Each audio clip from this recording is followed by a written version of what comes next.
of, in Elgin they call it Foley's Home, or the hanging on Hangman's Bridge, east of town. Well, it actually started, what they believe, is a house north here, the cemetery, or at northeast of here. And what it was, is there was a man from Elgin, kind of a drifter, named Nick Foley. And when he was a drunkard, he was a hired hand, just wasn't a very nice guy. And what you had is he fell in love with a gal that at the farm where he worked, the Pomeroy Clark farm. And the family found out that he wasn't a very good guy. Ended up that he got drunk one night. They kicked him out. He went upstairs and ended up shooting the guy who hired him, Mr. Pomeroy Clark. Pomeroy Clark wasn't hurt that bad. He wasn't fatally injured. But they kicked him out of the house, and when he Foley went back upstairs to find actually a lattice work on the second story. And when he saw a face come in the window, he shot her. Well, he ended up shooting Pomeroy Clark's wife. They had his sister, the girl that he fell in love with. Long story short, he took off to one of the horses and took off towards Burwell, Nebraska. And what ended up happening is Deputy Dan Beckwith took a horse and buggy, traveled all the way and caught him at Burwell, Nebraska, just south of town. They brought him back. He brought him back around Rayville, and then finally it was getting light, and they wanted to hide out, and so they hid out where, if anyone knows, 4 miles east of here, where Keith Hideoff lives. There was an old house there, and they believe that's where they were held up. Well, the lynch mob found them, tied up the deputy, Dan Beckwith, and took Foley to a bridge that's no longer there. That road's out there, straight south of that 4 mile road there, and they hanged him with the lynch mob. So we are going to be portraying the story of on the Cedar Valley Bridge. And remember, this is kind of a dramatization of this. It doesn't mean it actually happened this way, but we like to think it's something cool like this. Audience participation is required. All right, we'll have signs. If you just feel like you want to yell out, "Hang him," go for it. Anytime you want to.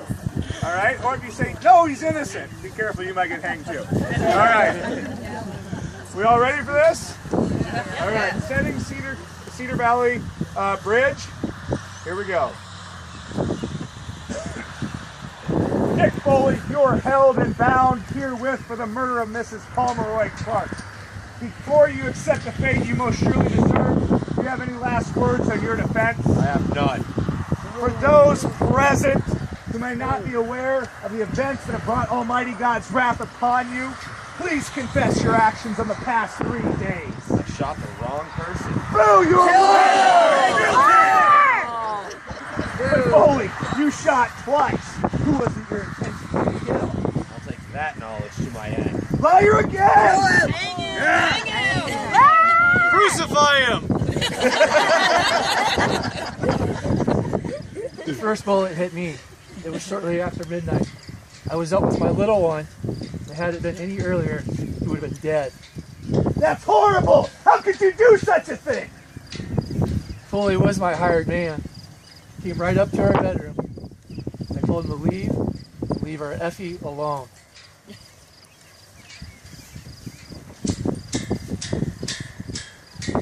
I got his second hand. I helped my husband's mom get to Effie's room after he was shot. We gathered the children in there to protect them. We barred the door. I thought Nick Foley had a mind to bust in and take my sister. God knows what he would have done with her. She hated Nick when she got to know him. Nobody likes a drunkard. It was raining. I heard a noise and I looked out the window and I saw Nick climbing up the ladder. I turned and I told everyone, "Get down on the floor." I turned back and I was face to face with Nick. The glass shattered and everything went flat. Nick Foley, we understand your intentions to kill Pomeroy Clark. But was it Mrs. Pomeroy Clark your intentions to kill when you climbed the second story of the Clark's farmhouse? Or was it her sister, Miss Riggs, you intended to kill? Or was your intention to kidnap Miss Riggs? Confess it, Foley! It may go better on your soul! Confess! Boys, let's take him back and turn him over to Dan. An eye for an eye! We know he did it! It was my daughter he killed. Our heart's busted apart over it. But it's the honorable lawman Dan Beckman who deserves to take him back to the trial. He went to great pains to get him back here. We thought, in my mind, he will ensure that Foley gets what he deserves. We must turn him over to Dan and let justice prevail.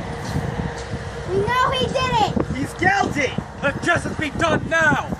Hang him!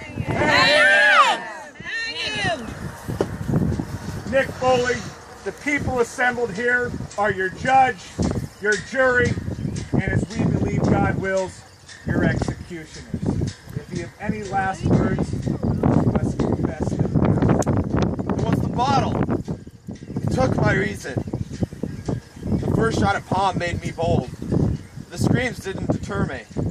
I raised the ladder to Effie's room, and when I saw the face in the window, I squeezed the trigger. That's it! He did it! He did it. His confession condemns him. May God have mercy on your blackened soul. Please forgive me! Nick Foley has met the fate he most surely deserves. Heinous though his crime was, may he rest in peace.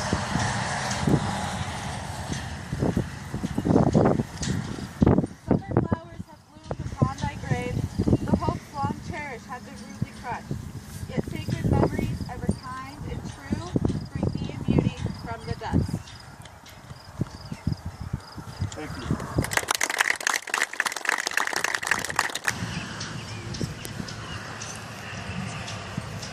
Oh, hi. Good morning. Didn't see you there. I'm George Savage. Sitting in my workshop. I fix clocks, locks, pots and pans, toys, anything needs fixed, I fix it. They come out with a newfangled product, aluminum, and when it went bad, nobody could fix it. But I figured out how to fix it.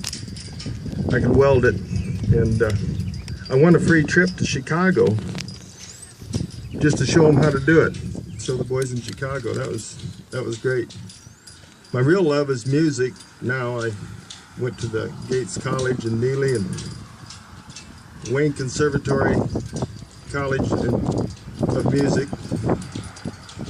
Built my own violin. One of the highlights of my life was playing Midnight Mass, St. Boniface. But that's not why I'm on the walk here today. The real reason I'm here is because when we were young, I had 6 brothers, 4 sisters, and we all dreamt of flying. We lived just a mile and a half south of where Knievel's Corner is at now. And right on the Cache Creek, we used to watch the eagles fly, and we figured we could do that. So we started building gliders. The first passenger were the cats out of the barn. They all survived. My brothers, John, Joe, Dave, and Matt, Philip, and Lewis, and I built everything. I was the main mechanic. Matt did all the flying. Sister Mary and sister-in-law Bertha did the stitching and covered the wings with cloth. But we didn't get too far with some of them. Some models didn't figure they were going to fly anyway, so the girls wouldn't even cover them. But and then in 1911, we made our first maiden voyage for the public. We'd been flying for a while. We actually had a lot of communication with the Wright brothers. They They took our idea about how to control the rudder and the aileron, so we kind of quit talking to them, especially being they beat us, supposedly. We actually did fly when they did. But everything went well. We were barnstorming. Can you imagine driving your horse and buggy down the road and have a plane fly by? I don't know who, the horses or the people were more scared. But everything went well till 1916. Matt was making a test flight and he crashed. It killed him. That wasn't the only tragedy we had. 3 of my sisters went swimming in the holler on Cache Creek and got diphtheria and died all together. And so that's after the Matt's death, we kind of lost our desire to soar in the skies, and then we disbanded. Some of my brothers went to Texas, and I ended up here in Elgin, where I passed away in 1972. It's kind of the end of George Savage, so thank you.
Got it, and I don't know where it's at.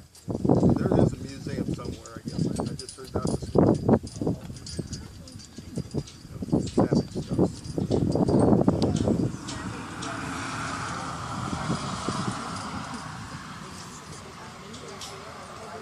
Yeah, they're in Smithsonian, mentioned in Smithsonian.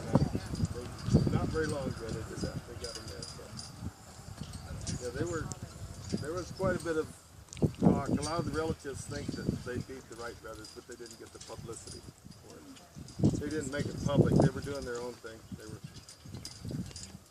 They built a railroad from a small rail from the house. The mother was after them sometimes for not getting stuff done, so they built a small rail from the house to the home. She put her slop in there and let it loose, and it would go down there and automatically dump when it got so they could be out playing with their airplane.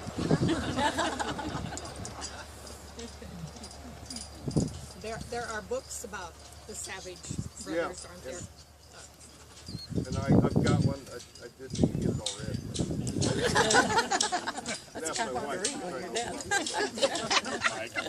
You're so wise. Yeah.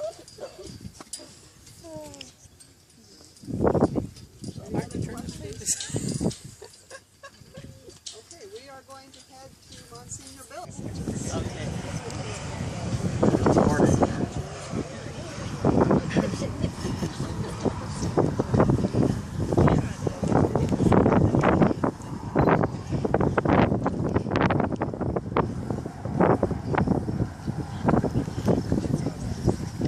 Kyrie eleison, Christi eleison, Kyrie eleison.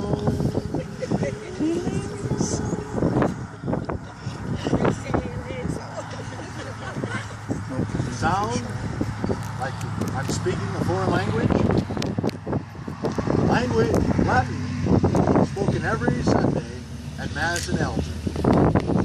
With time, slowly changed that.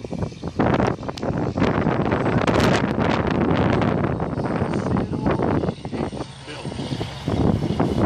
I was born in Elgin on April 27, 1895. My parents were Henry and Elizabeth Built. I was raised on a farm 3.5 miles southeast of Elgin as one of 9 children. Graduated St. Joseph's Academy, Iowa, and attended St. Paul's Seminary in St. Paul, Minnesota. I was ordained to the priesthood in 1920. My first assignment was as an assistant at St. Mary's in Omaha. But as Father Renner's help person, they asked me to come back to my hometown of Elgin and serve as his assistant. Father Renner passed away in 1924. And I was officially appointed pastor of St. Boniface Church. In 1959, I was bestowed the title of Right Reverend Monsignor. Oh, what an honor.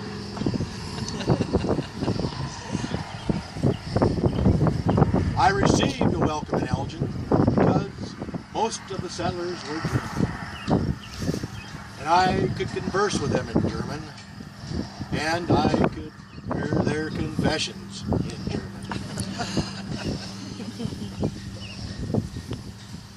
As it were, the parish was in need of more funds, so I helped organize the Thanksgiving Day Bazaar.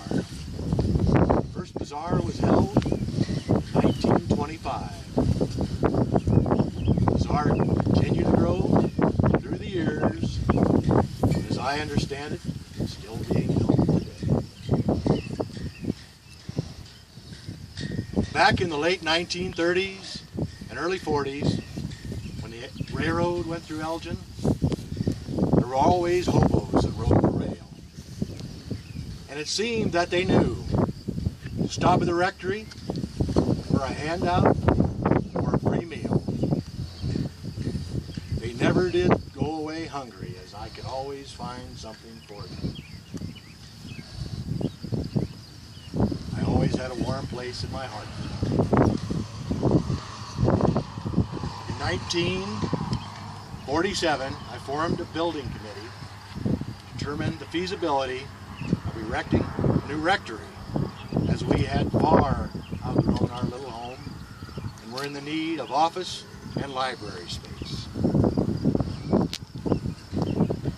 The approximate cost when completed was $32,000. Furthermore, now that we had a home for our resident priest, the parish sought to provide adequate housing for the School Sisters of St. Francis, who came to Elgin from Milwaukee.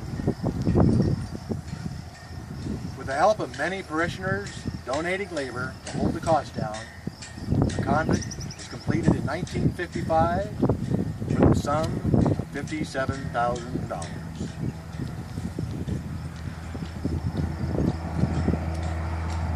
Many of the school students claimed that they always knew when I was in the building. I guess the smell of my cigar gave me away. Made it hard to sneak up on people that way.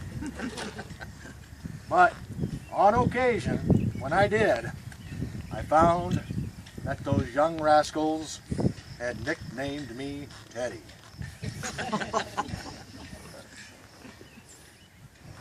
Young boys were in charge of ringing the church bells at 7 a.m., noon, and 6 p.m. each day. People in town loved hearing those bells. Amongst those boys was a young Earhart lad, Alan. Ring the bells in the morning, then serve mass, and on occasion his mother would send along a piece of her sour cream raisin pie. That was always my favorite. In 1958, it was evident that a parish hall was needed to provide adequate facilities for our social and athletic activities. Our young boys and girls had a better place to play basketball than the Knights of Columbus Hall with those low ceilings. And without these facilities, how could we hold our funeral dinners, our school activities, and our Thanksgiving bazaar? The building was completed for the cost of $70,000. Numerous improvements have been made through the years. The organization of Pope John began in January of 1966. The school was dedicated in 1968. The school is formed of 6 area parishes that support and control the activities. First graduating class of 1969 had 33 members. Nowadays, priests aren't generally assigned for a lifetime. But I was pastor in Elgin until my retirement in 1971. I continued to live in Elgin until 1974 and then resided at St. Joseph's Nursing Home in Norfolk until my death in 1979. As you look around these Elgin cemeteries, please remember, may these souls and all the souls of the faithfully departed, through the mercy of God, rest in peace. Amen. God bless you.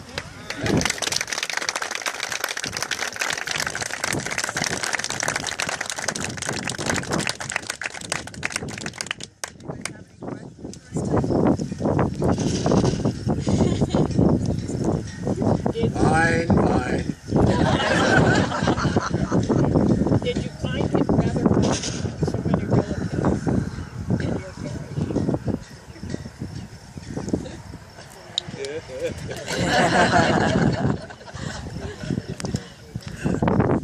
Luckily, I moved away at an early age. I guess the reason I attended the academy, St. Joseph's Academy, was unknown except to those choice relatives. I'm not sure why. Let me disparage.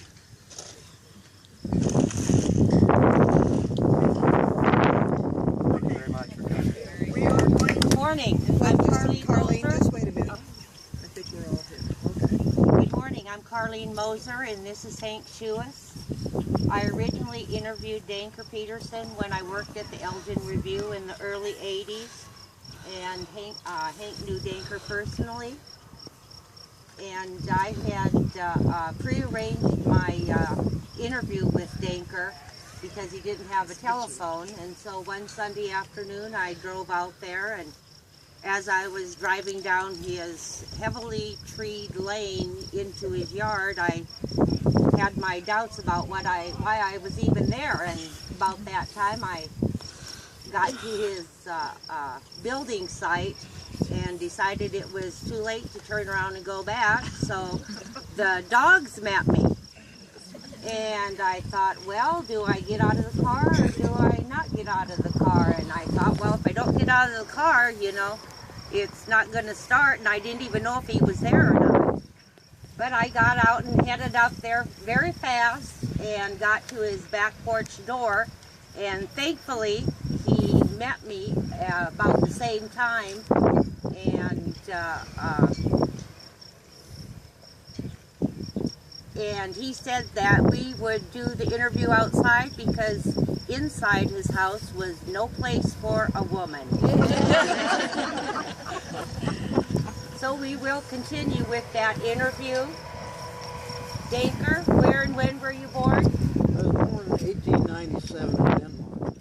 And where did you attend school? At Toning, Denmark, about the size of Ravel. And what did you do after you got out of school? Danish Army for 3 years with poor pay. And when did you come to the United States? 1921, lived with his brother Axel and sister Rose. And when did you become a citizen? In 1922. What did you do then? I worked for John Valentine, later Pete Bond, on the ranch, training horses, mules, and donkeys. And in what year did you buy your farm? 1925, when bank went broke. Danker farmed a half a section of land and shucked the corn himself because help was so scarce. Later, he rented the farm out and started buying bred heifers, and he ranched most of his life. In his home, he burned wood for cooking and for heat. There was no refrigeration or electricity. He stored food in a well to keep it cool. One time, firemen were called to his place when his home had caught fire. They thought Danker was in the house until they arrived at the scene from haying cattle. The house and contents were a total loss. It is believed the fire started from supper on the stove that Danker had started before doing his chores. Danker also had an apple orchard where he spliced branches of older trees onto younger ones for faster fruit production. During hard times, he would trim trees and cut women's hair, and he liked to cut the women's hair the best because he usually got a meal for his pay. A drifter lived with Danker for 13 years. He did chores and washing for Danker, but no cooking. The man died at his house, and Danker never knew his name. Danker was 5'10" and weighed 110 pounds. At the age of 87, he was 5'3" and weighed 80 pounds. Danker died in 1986 at the Heritage Village in Neely. He was 89. And now Hank has a few stories that he'd like to share with us. Poor old Danker, he seemed to have gotten in trouble with the law occasionally. But anyway, this time he had a Model A, but the windshield was broke. So he took the windshield and took a piece of gunny sack and put it across, and he put a peek hole in there so he could see through it. But anyway, the patrolman didn't think much of that idea. But anyway, Danker says, yeah, he says, the patrolman said it has to be glass. And Danker says, you show me in the book where it has to be glass. He says, I can see. So anyway, the patrolman didn't know what to do. He let him go. But he had several different run-ins with the patrolman.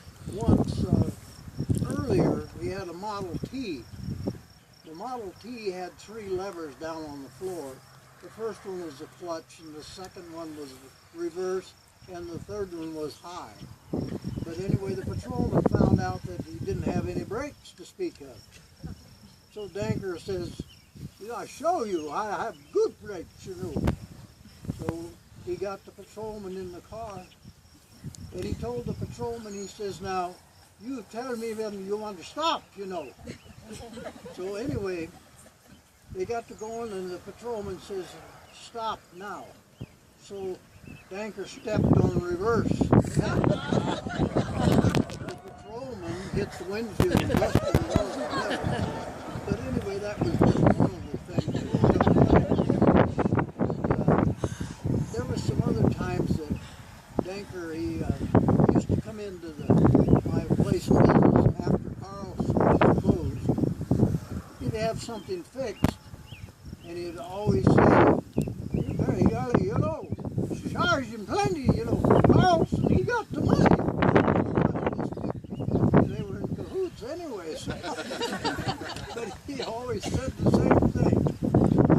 The boys that worked in the shop, they never could understand Danker. He had his own dialogues, but anyway, I could understand him because I'd been around Danker when I used to work for Carl years ago, so I got to know him quite well.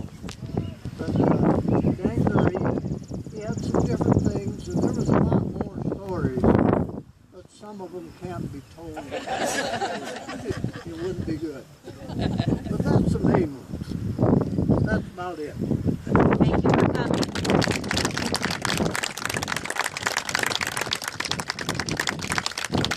We're going to have to wait just a minute because our group above us. Do any of you remember stories about Danker? The other night we were visiting, and some of the people that were here, yes. And I think this one is a story that Danker should be glad it did happen.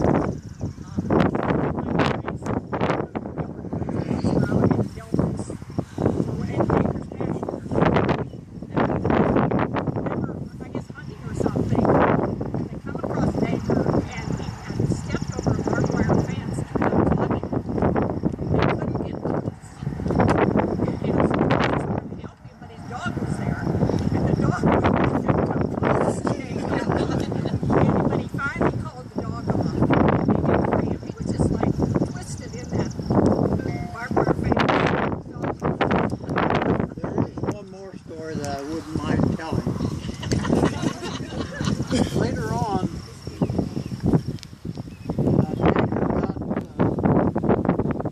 the old druggist Charlie Schultz's car was a 57 Chevrolet, black.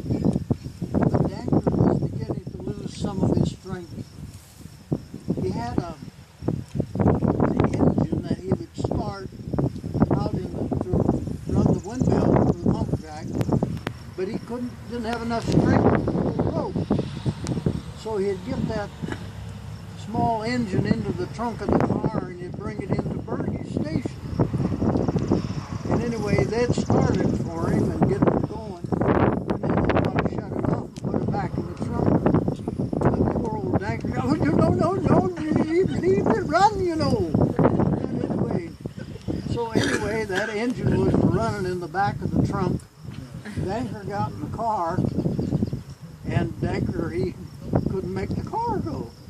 He says, it won't go. Anyway, some of the boys from the station went out there and talked to him. He says, it won't go. He says, you don't have the engine. Wait, I hear it.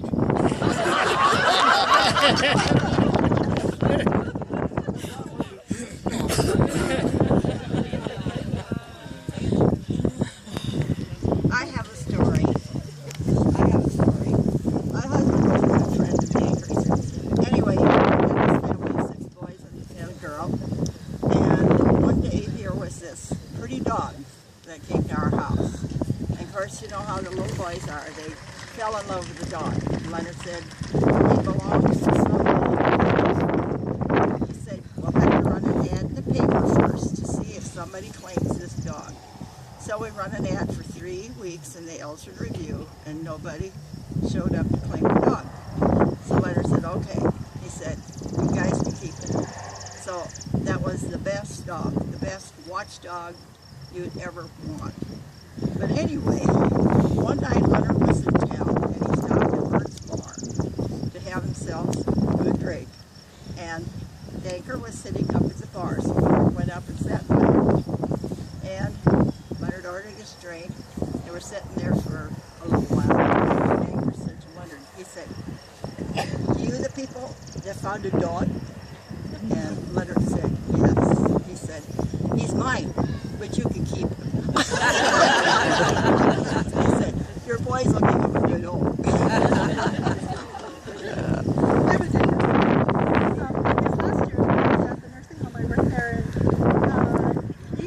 Had that long mangy hair, you know, it took a bit to get him straightened up a little bit. But he was fascinated by our beautician. He'd stand in her doorway and he loved watching her give permanent. I was very fascinated to him. And so one day she was kind of teasing me and said, "You know a permanent digger?" He said, "I do." And so she checked with his guardians, that was okay, and so they gave him a permanent, and he was so proud of that.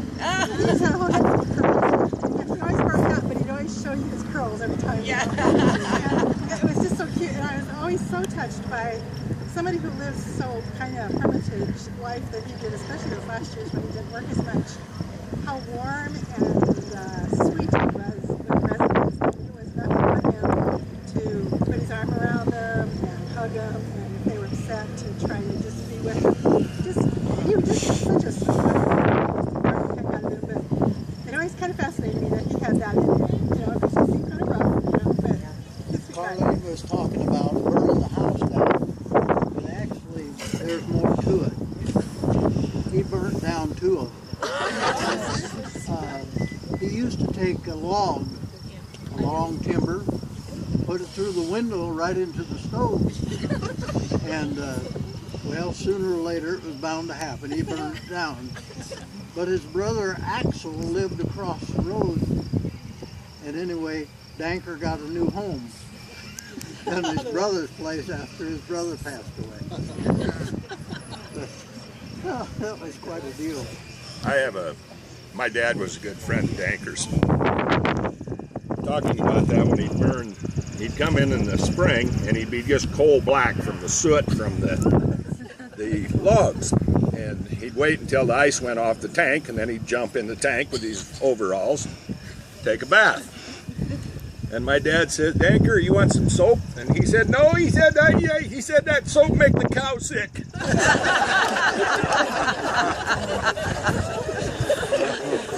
And another story about that, you know, when Danker, you'd see him walking up and down the street. If there was a pop can or some trash laying there, he would pick it up and carry it clear to the corner and put it in the garbage can. And I wish some other people could do that today. Poor old Danker was standing right on the south side of the Pobble store. And anyway, Norbert Smith come by. This was later in Saturday night. And anyway, Danker was kind of talking to himself in some respects. But anyway, Norbert says, "What's the trouble, Danker?" "Oh, yeah," Danker says, "my Mitty, you know, she having pups in my pickup." But anyway, and then he says, and I wait, you know, she not done.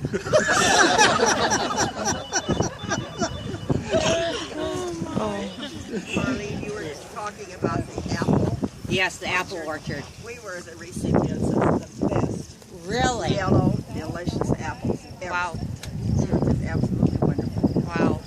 We could pick them in the fall, take them home. They were full of mildew. Right. We'd clean them all off, wrap them in paper, and they would keep until May or June of the next year in the cave. Wow.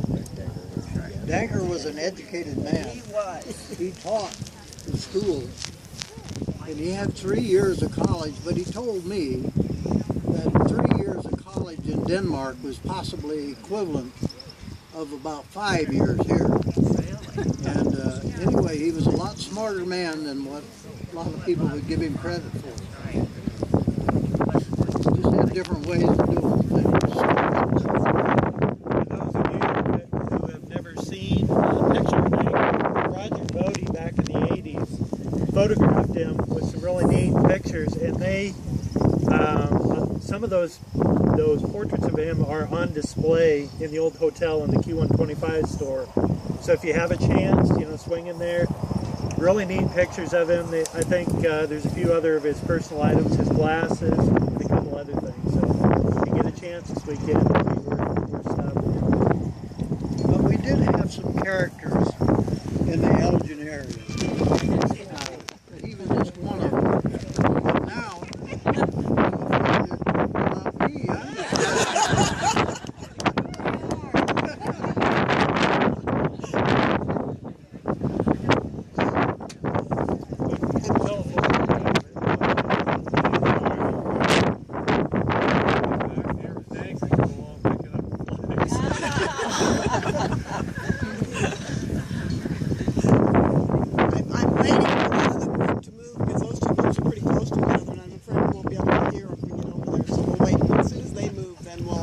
then we'll go over there.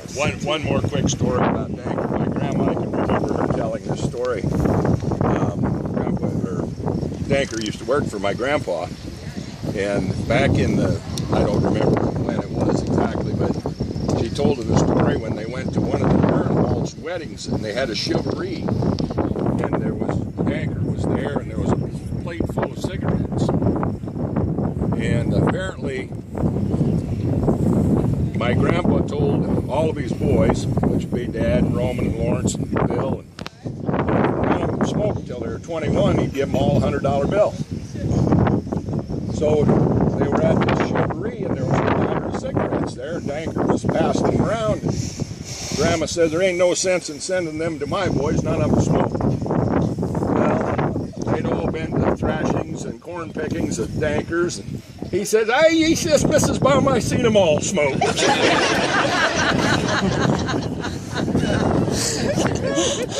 My dad said he could have killed him.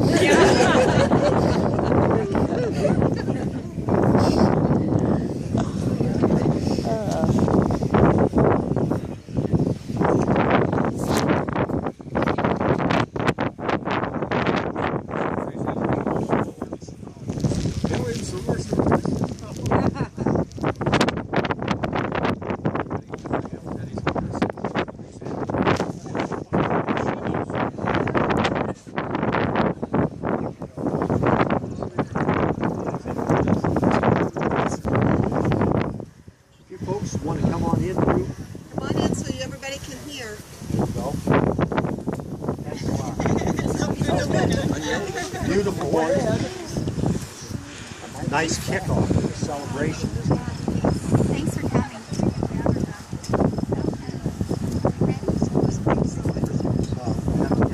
Oh, yes. You need that. We need this. Okay. Thanks.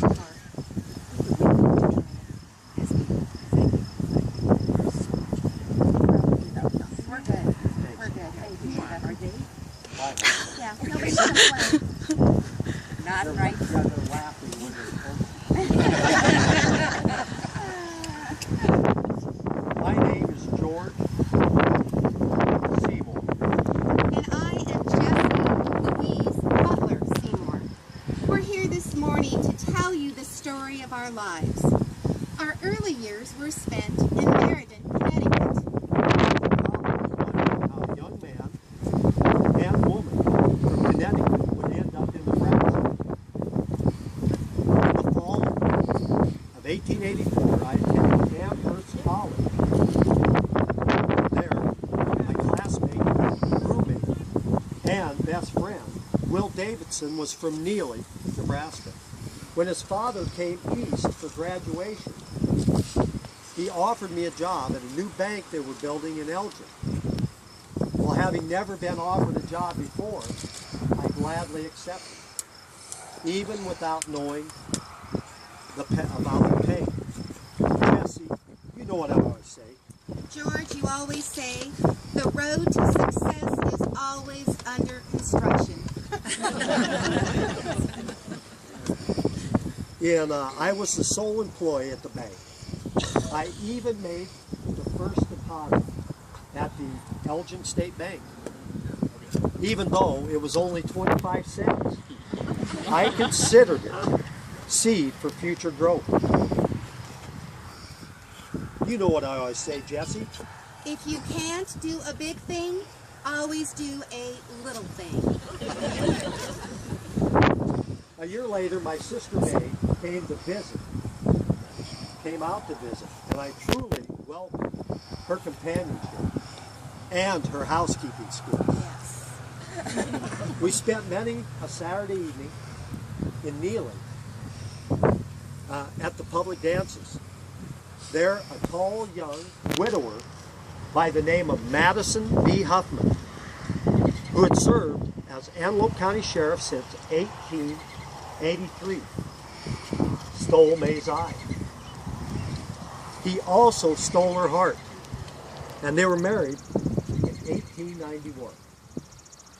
May proved to be a fond mother to her two stepsons, Stanley and Raleigh. And in 2 years, in only 2 years, she presented her husband with a daughter, Catherine. In the meantime, George had been corresponding with me back in Connecticut. My mother owned a boarding house, and George always admired her work ethic and the personal touch that she put on everything she did. I'd like to think it was me and not my mother's cooking that brought George to the boarding house. But whatever the reason, George proposed marriage and I immediately accepted. Our wedding date was set for May 18th, 1892. My next task was to find a suitable home for my bride-to-be. George secured a loan from the bank, and we purchased 160 acres on the east edge of town. It had a 2-story house, a good well, a windmill, and a barn. Our daughter, Elma Seymour Brooks, was born in May of 1893, and then my mother decided to sell her boarding house in Connecticut and move to Nebraska to live with us. Anna Brown Butler, the best mother-in-law that a man could ever hope to have. She insisted that I take the proceeds from her sale, $30,000, and invest it as I saw fit. She further insisted that she was not interested in recovering the principal, but that she only wanted $1,000 a year for spending cash. She also insisted that she pay $40 a month